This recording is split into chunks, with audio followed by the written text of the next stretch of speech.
Hacer el diagnóstico de escabiosis, no crean ustedes que es fácil. Esta es una infestación, es decir, la invasión a la piel de un parásito que se denomina Sarcoptes scabiei. Pero ese Sarcoptes scabiei tiene varias, y valga la redundancia, variedades. Es el hominis el que es capaz de penetrar y vivir en nuestra piel.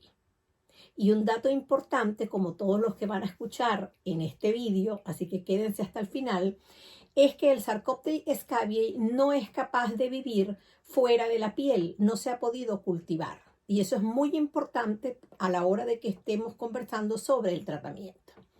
Les decía que es bastante difícil en ocasiones hacer el diagnóstico y que son muchos los pacientes que nos han llegado después de padecer la enfermedad, que se puede confundir con la dermatitis atópica, se puede confundir con otros eczemas, se puede confundir con psoriasis. En los niños pequeños la podemos confundir con la acropostulosis, unas lesiones que salen tanto en palmas como en plantas en los bebés lactantes, pero también con afecciones del área genital, con dermatitis del área del pañal. Entonces, es importante agudeza visual y es importante preguntar al paciente, que muchas veces y en ocasiones ustedes se disgustan cuando uno interroga, hace un interrogatorio dirigido para ver si ha estado en contacto con alguna persona que esté infectada, porque debo comentarles que esta es una infección, una infestación, porque es un parásito en la piel, una infestación que se adquiere de piel a piel, como el nombre de mi canal. El contacto directo de piel a piel, la convivencia, y por eso en algunos países, por lo menos aquí en España, se han publicado noticias y algunos papers, algunos trabajos específicamente por dermatólogos, de un aumento en el incremento de casos diagnosticados después de la pandemia. ¿Por qué? Porque ese contacto de piel a piel es el que permite la transmisión del parásito, y en algunas ocasiones también se habla de que puede ser a través de los objetos o de los artículos personales.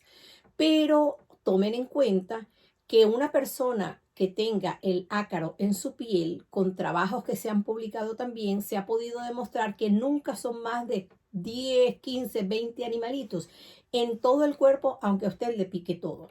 Entonces, a la hora de buscarlos es difícil poder hacer el raspado en la piel justo en la lesión donde vaya a estar el Sarcoptes scabiei variedad hominis, para poder hacer el diagnóstico con el animalito en la mano. De tal forma que generalmente hacemos el diagnóstico por la clínica que presenta el paciente, por el antecedente que tiene de picazón o no, y que en los niños, sobre todo en lactantes, vemos que las madres a veces nos dicen: doctora, es que se mueve demasiado en la cama, hace un movimiento así como reptando, le da los piececitos contra la sábana. Eso significa que el nené, que es tan pequeñito, pues se está rascando, le incomoda la piel. Ese es un signo de alerta a tomar en cuenta. Y también, pues, la aparición, para completar lo de la clínica, la aparición, dependiendo de las edades, de las lesiones o granitos en la piel. ¿Qué es lo que pasa? Que la expresión en piel de la invasión de ese ácaro en la parte superficial, en el estrato córneo, en la epidermis, no se manifiesta, no se expresa igual en todas las edades. En los bebés pequeñitos, en los lactantes, incluso en los recién nacidos, porque la madre que tiene sarna, la madre que tiene escabiosis, el padre, la abuela, la enfermera, he tenido casos particularmente en el hospital donde trabajaba, en el estado Aragua, en Venezuela, de un bebecito recién nacido, y el foco se detectó a nivel de enfermería. Entonces, cargan al bebé y pasan de piel a piel el ácaro. Estos niñitos después, o cualquier persona que nunca haya tenido sarna, después de 3, 4 semanas, es que va a comenzar a presentar los síntomas que se suceden, porque una vez el ácaro penetra la piel, excava un túnel para poner allí los huevos, esa erosión, esas partículas de las proteínas que conforman el animalito en sí y las heces que deja depositadas es lo que va a provocar una reacción de sensibilización, una reacción entre comillas alérgica, que es lo que va a producir esa picazón intensa y ese exantema o esa erupción que provoca rascarse y que mientras más se rasquen con las uñitas sucias introducimos los mismos, o con las uñas limpias, introducimos los mismos gérmenes que tenemos normalmente en la piel y podemos provocar lo que nosotros denominamos un impétigo o una infección parasitaria de la piel como complicación. Les decía que no es fácil encontrar en niños pequeños el síntoma del rascado, tan evidente como en los adultos. A medida que vamos avanzando en edad, entonces en los pequeñitos decía que pueden tener granos desde el cuero cabelludo hasta los pies, en cualquier parte de la economía. Y en los lactantes, donde voy a continuar explicándoles, en los lactantes pueden haber, en esos niños menores de 2 años, pueden aparecer granitos y pueden aparecer nódulos, es decir, lesiones abultaditas, incluso dependiendo del color de la piel, de un tono mucho más oscuro, amarronadas. Y son nódulos que denominamos nódulos escabióticos. A medida que avanzamos en edad, las lesiones se van a ir manifestando en sitios, sobre todo en zonas de pliegues. En los niños más grandes los podemos encontrar, como no, en todo el cuerpo, pero generalmente se van a ir ubicando y a medida que vamos creciendo, adolescentes y adultos, en lo que nosotros denominamos zonas erógenas, es decir, en las axilas, alrededor de las mamas o submamarias, alrededor del ombligo, en el área genital, en este aspecto de las muñecas y en las zonas laterales y en estos espacios interdigitales. Eso para que ustedes, si tienen lesiones de ese tipo, tienen picazón, tienen mucho tiempo con ese picor, pues consulten. Pero ojo, está la otra sarna incógnita. La sarna incógnita, como muchas otras enfermedades que también denominamos incógnitas, es porque se camuflajean, se tapan los síntomas, sobre todo el picor, con la utilización no debida de corticoides o esteroides. Les recuerdo que los esteroides o corticoides son unas sustancias sumamente importantes en muchos tratamientos, especialmente en dermatología. Cuando el diagnóstico es preciso, cuando sabemos lo que estamos tratando, hay que utilizarlas y utilizarlas bajo la supervisión de su médico porque son excelentes. Pero en el caso de que tengamos alguna infección bacteriana, viral, parasitaria o micótica, no deberíamos utilizarlos. Si se utiliza teniendo usted una infestación por el ácaro de la sarna, lo más probable es que usted haga desaparecer la sensación de picazón, no se rasque, pero el ácaro permanece allí. Existe una entidad que se denomina sarna costrosa. Y recuerden que les decía que generalmente un individuo sano que tenga el ácaro puede tener 15, 20 animalitos en su piel, según los trabajos publicados en aproximadamente 1000 pacientes.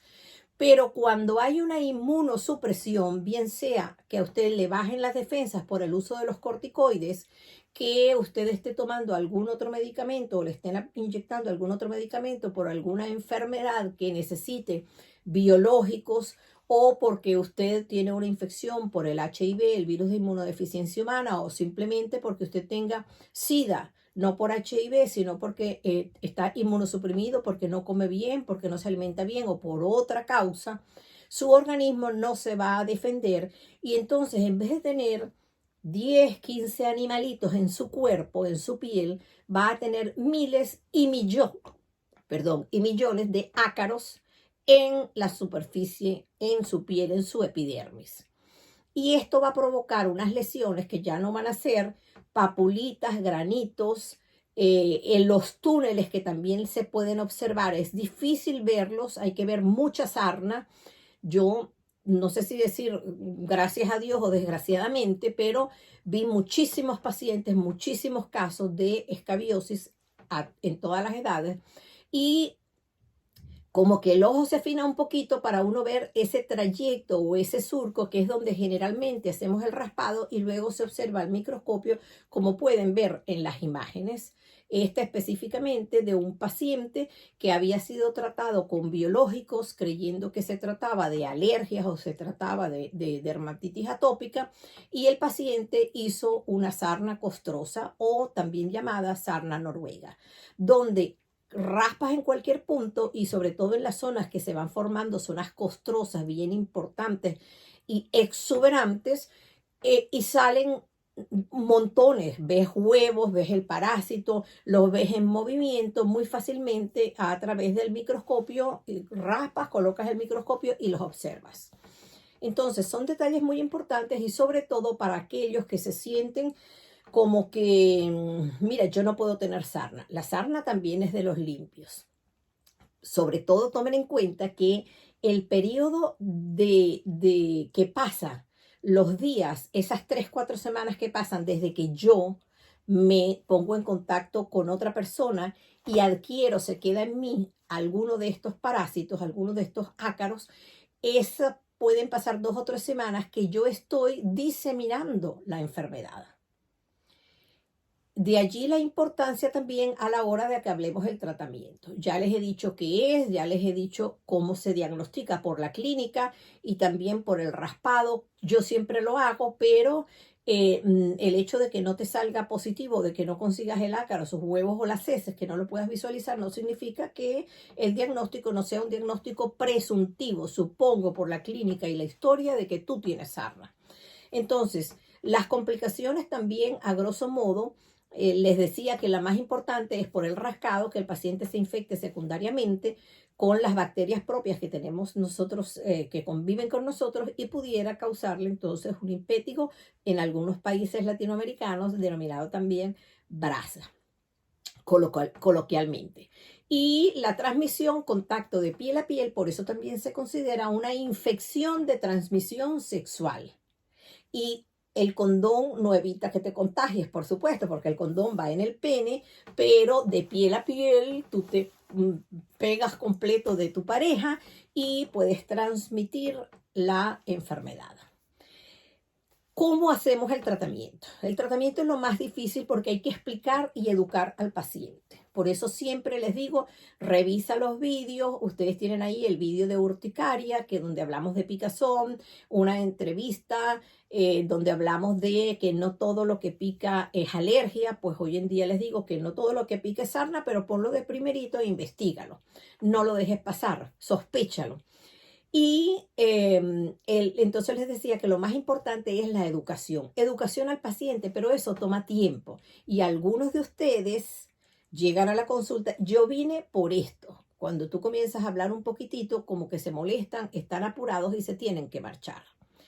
Importante el antecedente, dónde vive el paciente, si el paciente es un anciano, si está en un ancianato, si está en una residencia de ancianos, como también se llama, si están en un auspicio, si son militares que están hacinados. Ahora con lamentablemente esta impactante noticia geopolítica, porque esto nos atañe a todos, de la invasión por Rusia a Ucrania, pues el hacinamiento de las personas, como estamos viendo a nivel de los sitios de acogida, como sucedió también en la pandemia por el confinamiento, puede propiciar que los brotes se vayan a aumentar o a disparar, y eso no lo vamos a ver en este momento, se va a ver 3 o 4 semanas después por la forma en que se transmite o el ciclo o la historia natural de la infestación. ¿Cuál es el tratamiento? Después de la educación, entonces tenemos la utilización de cremas o lociones, pero la mayoría, si no todas, son acaricidas, no son ovicidas, es decir, que matan el ácaro, matan el Sarcopteryx scabiei, variedad hominis, pero no matan los huevos. De allí la importancia en el tratamiento repetir el tratamiento aproximadamente a la semana, esperando ese ciclo evolutivo del que ya les hablé, mientras el huevo eclosiona y se convierte en adulto y sigue la replicación. Y otra cosa sumamente importante y que la gente no le da valor porque dicen, doctora, pero es que no le pica, no tiene lesiones, no lo voy a tratar. Le pique o no le pique, tenga lesiones o no las tenga, el tratamiento, sea consanguíneo o no, o sea, pues sea mamá, hermano o no, sea cualquier persona que sea conviviente o que haya tenido contacto, entonces usted tiene que hacer memoria, dónde estuvo usted, con quién se acostó, quién durmió en su misma cama, en fin, esas personas se tienen que tratar y se deben tratar al unísono, es decir, en el mismo momento. El mismo día que inició el tratamiento para uno, debe iniciar el tratamiento para los otros. También hoy en día existe un producto que ha estado muy en boga ahora con lo de la pandemia, que se ha utilizado desde hace 60 años o más, y que hay millones de millones de millones de personas que se ha utilizado para otro tipo de infestación o para otro tipo de infecciones y que no está todavía autorizado para su uso ni en embarazadas, en la mayoría de los países, ni tampoco en menores de 15 kilos de peso. De tal manera que si es bastante efectivo para tratar la sarna, sobre todo aquellas que no responden al tratamiento, hay que tomarlo con cuidado para poder indicarlo, aunque fuera de la ley, sí que en algunos casos se ha utilizado, por supuesto, con el consentimiento informado a los familiares de estos pacientes o al mismo paciente. La ropa. Olvídense de estar gastando dinero ni tiempo en planchar. Lo importante es que la ropa que usted se quite la deje y no se la coloque en su cuerpo, no entre en contacto con su piel, sino después de una semana, diría yo, 3, 4 días. Tenga una semana, colóquelas en una bolsa para que sepa que esa ropa ya se la colocó, ya usted la usó y déjela. No hace falta hervirlo, lavarlo, plancharlo, prenderlo, ponerla al fuego, ponerla al sol, como muchos hacen, porque son medidas innecesarias. Con tal de que usted no la coloque, les decía al inicio del vídeo, que el animalito se muere al no estar viviendo dentro de la piel. Al cabo de 3, 4 días ya el parásito no está vivo, con lo cual desaparece solito sin que usted haga más nada. Trátese entonces y toda la ropa de cama, puede forrar los colchones si usted quiere, ponerle un plástico, porque a veces es muy difícil salir a estar como se veía en muchos pueblos cuando hacíamos las penetraciones rurales en Venezuela. Me decían, doctora, lo saco al sol, saco el colchón, lo golpeo, allí tú te estás respirando otra cantidad de ácaros que no tienen que ver con el ácaro de la sarna y poco estás haciendo. Recuerden que tampoco son millones, a menos que el paciente tenga una sarna costosa. Yo quisiera seguir conversando, pero estos vídeos que son tan largos, generalmente ustedes no los terminan de ver. Les recomiendo que vean los otros, donde hablamos de picazón en el cuerpo y las causas probables de las mismas. Y también les recuerdo que De Piel a Piel está para acompañarlos no solamente a la enfermedad, sino para que hagamos prevención en salud. Y eso es algo que debemos hacer todos. Pueden dejar los comentarios y las preguntas, y si necesitan contactarme, pues con mucho gusto lo pueden hacer a través de mis redes. Un abrazo y que Dios los bendiga.